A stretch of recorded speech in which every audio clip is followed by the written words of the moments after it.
ककरोई गांव में बने जैविक खाद की जर्मनी में डिमांड, किसान करेगा निर्यात। 1999 में गांव में छोटे से प्लॉट में ककरोई निवासी कृष्ण ने शुरू किया था जैविक खाद का उत्पादन। दिल्ली, गुरुग्राम और जम्मू में करता है सप्लाई। रासायनिक खाद की बजाय खेती में जैविक खाद का इस्तेमाल करने के लिए किसानों को प्रेरित करने की मुहिम में जुटे ककरोई गांव के किसान कृष्ण की मेहनत आखिरकार रंग लाने लगी है।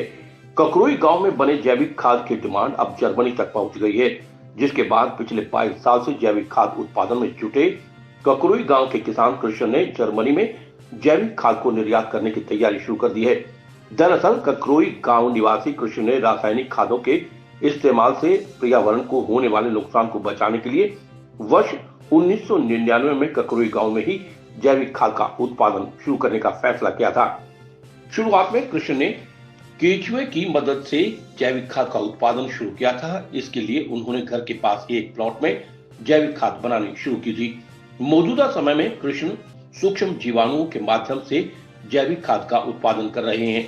जर्मनी में जैविक खाद की डिमांड को देखते हुए कृष्ण ने अब गांव में ही बड़ा प्लांट स्थापित करने का फैसला किया है, ताकि वो डिमांड के अनुसार जर्मनी और अन्य देशों में जैविक खाद को निर्यात कर सके। दिल्ली, जम्मू सहित कई राज्यों में सप्लाई करते हैं जैविक खाद। ककरोई गांव निवासी कृष्ण लगातार जैविक खाद का उत्पादन कर रहे हैं। मौजूदा समय में उनके खाद की डिमांड दिल्ली से लेकर जम्मू तक कई राज्यों में है। जम्मू में जहां बागवानी से जुड़े किसान लगातार ककरोई गांव की बनी जैविक खाद का इस्तेमाल कर रहे हैं, वहीं दिल्ली, गुरुग्राम जैसे शहरों में पौधों की नर्सरियों में ककरोई गांव से खाद की सप्लाई की जाती है। कृष्ण ने बताया कि हर साल करीब 300 टन जैविक खाद का उत्पादन करते हैं और हर साल करीब 20 लाख रुपए की आमदनी जैविक खाद से उन्हें होती है। उन्होंने किसानों को आह्वान किया कि वे रासायनिक खाद का इस्तेमाल करने की बजाय अधिक से अधिक मात्रा में जैविक खाद का इस्तेमाल करें, ताकि फसलों की गुणवत्ता बेहतर हो सके। उन्होंने कहा कि रासायनिक खादों के इस्तेमाल से भूमि की सेहत बिगड़ती जा रही है, यही नहीं फसलों की गुणवत्ता में भी कमी होती जा रही है। इससे लोगों में कई प्रकार की स्वास्थ्य संबंधित समस्याएं भी पैदा हो गई हैं। जैविक खाद में मिट्टी के लिए आवश्यक सभी प्रकार के पोषक तत्व मौजूद होते हैं, इससे फसल की गुणवत्ता बढ़ती है। जैविक खाद का उत्पादन वर्ष 1999 में शुरू किया था। मौजूदा समय में हर साल 300 टन जैविक खाद का उत्पादन कर उसे दिल्ली, जम्मू सहित कई राज्यों में भेजा जा रहा है। अब जर्मनी से जैविक खाद की डिमांड आई है। इसके बाद जैविक खाद को निर्यात करने की कवायद शुरू कर दी है। डिमांड को पूरा करने के लिए अलग से प्लांट लगाने की तैयारियां शुरू हो गई हैं। उम्मीद है कि निर्यात से संबंधित आवश्यक कागजी कार्रवाई पूरी होने के बाद जर्मनी सहित अन्य देशों में भी जैविक खाद की सप्लाई की जा सकेगी। क्षेत्र के किसानों को भी आह्वान किया कि अधिक से अधिक जैविक खाद का इस्तेमाल करें। कृष्ण कुमार, मैं पहले केंचुआ खाद बनाता था और अभी सूक्ष्म जीवाणु से जैविक खाद बनाता हूँ।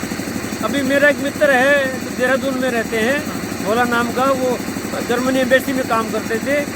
तो उन्होंने कहा कि कृष्ण जी आप इसको वर्मी कंपोस्ट बनाइए, लार्ज स्केल पे हम इसको जर्मनी भेजेंगे। कि मैं ये कहना चाहता हूँ अपने सभी देशवासियों को कि आप ऑर्गेनिक पे आइए, आपका जीवन भी स्वस्थ होगा, शरीर भी स्वस्थ होगा और पैदावार भी अच्छी होगी आपकी। श्याम वशिष्ठ की रिपोर्ट। चखिए धमाकेदार और टेस्ट से भरा इटालियन पास्ता या जर्मन मैकरोनी, वो भी सीबीएच मसाले के पास्ता मसाला के साथ। अलग अलग पास्ता के डिशेस बनाइए।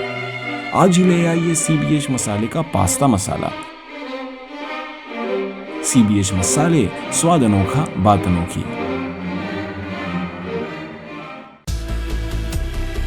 खबर चाहे राजनीति की हो, सामाजिक हो या हो घटना दुर्घटना की बात, चाहे भ्रष्टाचार की हो, जनता से जुड़े मुद्दों की हो या हो कानून व्यवस्था की बात, अब बातें होंगी आपके शहर की, आपके प्रदेश की हर खबर सिर्फ HR टाइम्स न्यूज पर।